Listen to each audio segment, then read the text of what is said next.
right, Ron Goodall, FightHype.com. I'm here with one of the best 140-pounders out there, Kenneth Sims. How's it going? What's up? How you doing? I'm good. Good, man. We talked a little bit on the side. I know that can't really get the answer, but one of these big promotional companies is gonna pick you up, I'm assuming, real soon. Yeah, hopefully. I hope so. We got some things in the works. Should real soon I should be able to say what we got going on, but it'll be good for me. I'm excited about it. Excited for the rest of the year. Excited for the future. Should be able to make some big fights happen for me after this get done. So just being patient. Waited this long, so I know. Just waiting to get everything settled out to get what I want, how I want.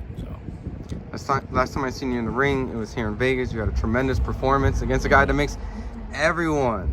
Yeah, nobody want to fight him. I mean, I feel like nobody want to fight him, and now nobody want to fight me. So yeah. So I don't really think I was the betting favorite, but I don't know how many people expected me to actually win.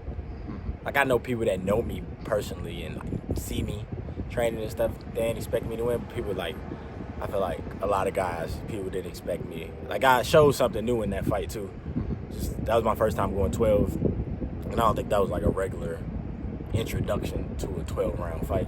If you get what I'm saying, like it wasn't a regular paced fight. It was like I learned on the job that going 12 rounds, went through the fight, I had to get it the hard way. So. Well, I mean, Mario Barras, I believe, fought him, and arguably many people felt that if he didn't get a knockdown or something, he would have lost the fight. And in your case, I want to say comfortably won, but I didn't hear people going, robbery, yeah. Kenneth should have lost. So, in this state, then, the 140 division has always been filled with, I think, what many people feel are many boogeymen, right? It's not the most glamorous division. I don't even like that word, right? Honestly. Because I don't even, like, a lot of people don't want to fight me, but I ain't going to say boogeyman because I'm a logical thinker. I'm not one of these guys that's going to talk crazy just to get attention. Like, I logically think things through. And some of the top guys not wanting to fight me, it makes sense for them. It's annoying for me, but for them it makes sense. So I'm a logical thinker. Like, call yourself a boogeyman, no, I don't like that. No. So with that, it's just more about business. Boogeymen don't exist. It's just... Yeah, you got to make them want to fight you. Mm-hmm. You got to make them have no choice. Leave them no choice. Give them, like, every reason to fight you instead of, like... of course, giving them every reason to fight you is going to maybe make them more reluctant because you're showing that you belong on that level. But you just got to take the gambles, once you up there. It's taking risks is part of the game, so... Do you feel like the fight that you just had is going to make someone like Pitbull now have to fight you, seeing that you're highly ranked? I mean, I believe that was supposed to be an eliminator. I know they have the whole Ismo Barroso situation, but that's boxing politics. But are you at that state almost where you're going to have to make Pitbull fight you or make Ismo Barroso fight you? Yeah, I mean, yeah, for sure. Especially those two because, they're the position. They chasing... But they all us want money. Like, they want big fights, big money. Like, I understand my name not at that level yet. Like, as far as skill-wise and ranking-wise and everything, of course, I'm right there. But as far as what they looking for at this point, they want the money. Like, Barroso, he old, so he trying to get that quick. Pitbull, I think he's like an attraction. His thing for the last couple of years, like, he went the distance with Tank. He has like this aura, right? Yeah, it's like an aura. He went the distance with Tank. Tank didn't knock him out, so he's attached to Tank, who is like the biggest star in the game, pretty much, or one of the top 2 biggest stars in the game. So when you Pitbull, and anytime they bring your name up, they bring up that, and of course you're looking for a big fight. Especially after the Rolly performance, right?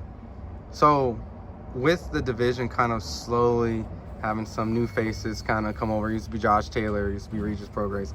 Now it's Devin Haney's, Matias, Tio, and now Pitbull. Do you see any of them specifically are the ones that you're going to fight, or you just haven't you have to go through the whole promotional thing to kind of see where you land and get an opportunity. Yeah, you know, we just got to see where the opportunities come up. If I get the opportunity to fight any of those guys, then I'm ready for it. Like Pitbull, I'm the #1 contender for the title he just won. Like his promoter was in here earlier, Sean Gibbons' son, Brendan. Mm-hmm. He been coming in here the last like 2 weeks. I sparred with his fighters last week, and I was in the middle of the sparring. I was telling him like, y'all just stole my belt basically because he ain't deserved that shot. But if I get that opportunity, then I don't expect them to take it anyway. But what did Sean's son say to you in response to you saying? This is jokes. He just kind of laughed, like, yeah. Now he say stuff, but I ain't gonna. It'd be jokes. Yeah, no, of course. We go back and forth. We've been going back and forth. We going back and forth today when he was in here earlier. Mm-hmm. So would you say that's the fight that you want the most in the division? No, I'm gonna say the most. I don't really know which one I want the most. I just want to like prove myself to the people that don't really think I'm supposed to be there. Like anybody in the gym with me, anybody that's close to me, they know like what I do to guys. But I want to prove to the world that that's where I'm supposed to be.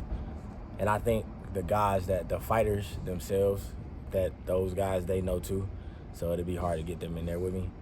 Like I want the TOs, I want Isaac Cruz, Matias. I've been saying for a while, me and my coach was saying like the Matias fight is something I like. Yeah? Yeah, I like a fight like that.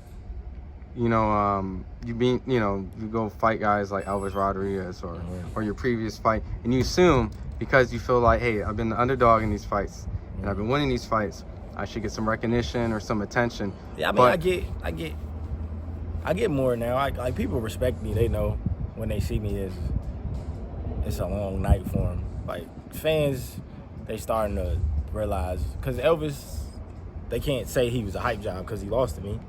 Because since he lost to me, undefeated, beat some good guys. I haven't lost since I beat him, so there's no way you can say that was a fluke or nothing like that. So I think the better he does, the better it looks for me.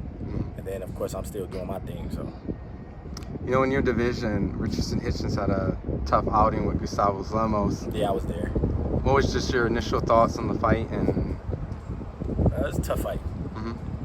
Tough fight.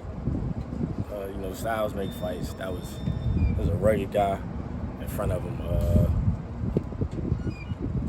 It wasn't a robbery or nothing. It was a close fight. Could have went either way.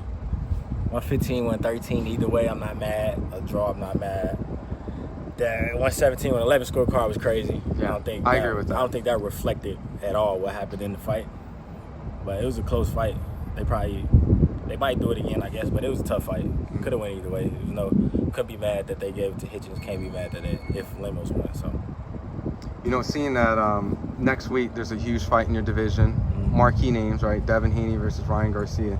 I mean, do you have a prediction on that fight? Have you worked with any of these guys? And yeah, I sparred Devin when he was getting ready for Cambosa's fights. Yeah. I never been in there with Ryan. Ryan got some talent. He's explosive, fast, can punch. But I think Devin should pull it out. I think he's more technical. He's smarter in the ring, like when it comes to making decisions. Like Ryan said it himself in that tank fight. He said he got bored and decided to, like, he was doing okay. Then he got bored and decided to just go crazy, and that's when it all went down. But I just think Devin probably outthink him. But you know, they got history, so you don't never know how that play into it. They got history in the amateurs. You don't know how that play into all the trolling they've been doing each other. You don't know how emotions. But if it's just like a clean slate and it's starting right here, I think I'll roll with Devin. You know, I think a lot of fans have started to kind of slowly predict maybe a Devin Haney knockout, not just because maybe a skill difference or maybe a mental difference. They feel like, you know, Ryan's kind of slacking off. But do you think that Devin has the capabilities or possess the power to knock out Ryan Garcia in this fight? I mean, I think it's boxing. Everybody can punch in 8-ounce gloves. Like, even if you don't be knocking people out, you get hit with them 8 ounces, you feel them. So anybody can be knocked out at any time. That's why you need to stay sharp on defense. But yeah, I think Devin got the ability to stop him, just like Ryan got the ability to stop him. It's boxing, you you'll never know what's gonna happen until you get in there. Would it be shocking to see Ryan outbox Devin? I guess that's Yeah, that'd be a surprise. But you wouldn't be surprised if Devin knocked out Ryan in this fight. I mean, Because I guess a lot of people... I'd be less surprised if Devin stopped him than, like, I don't expect a one punch type of knockout. Maybe if he like beat him up and then stop him late. Like if it's like just a one shot and he put him down, yeah, I'd be surprised, completely surprised. But no, you just gotta see, you gotta watch it. That's why you fight the fights. You don't never know what somebody gonna do. You don't never know how somebody gonna come out. Like I know everybody, we expect Devin to be on the back foot, right? So everybody expecting Ryan to be going after him, but you don't know. Ryan might come out, switch something up, you know. So yeah, that's why that first round always a fill out round. So you just got to see what happens. Yeah. And my last question, you know, when you were there, you at the Richardson Hitchens Gustavo Lomos fight, I'm sure that you saw two amazingly talented, undisputed women happen to just cross paths and say hi to each other. Yeah, I had walked out. Okay. I walked out right after the fight. But I talked to Clarissa that day. I seen her at the little food whatever in there. Food court, yeah. She it was, I don't know, they both cool. I don't know, it's just boxing. Yeah. Same thing as with the dudes, with the guys. Yeah. It's competitive nature. I mean, I don't get it because they not gonna fight like it. But yeah. The weight class is just too. But I get Clarissa feels disrespected that Alicia is saying she want to fight her even though they not nowhere near the same weight class. Yeah. So she probably just feels disrespected. Yeah. And then Alicia not bagging down. So of course Clarissa not bagging down. So she still feels disrespected. So it's just egos. Yeah. You know, it's one of those like the best versus the best just can't happen. Yeah, they're not gonna fight. It's not the same weight class. Yeah. It's like it ain't no. That's just like I'm trying to think of a guy's situation where people get into it and then like argue about fighting, but everybody knows they're not gonna fight because it's nowhere near the same weight class. Maybe like a Tank and Crawford when they kind of went back and forth a little bit. Yeah, that kind of thing. Like Gary Russell when he was talking about Crawford, that type of thing. Like there's no way that's gonna happen. So I don't even know why everybody getting riled up. All right. Well, before I let you go, obviously I need a couple social media handles and what can the fans find you at? Twitter, Instagram. Trying to do the TikTok thing a little bit now. Kenneth Sims Jr. All my handles, Kenneth Sims Jr. Everything. All right, awesome. Appreciate it. Appreciate it.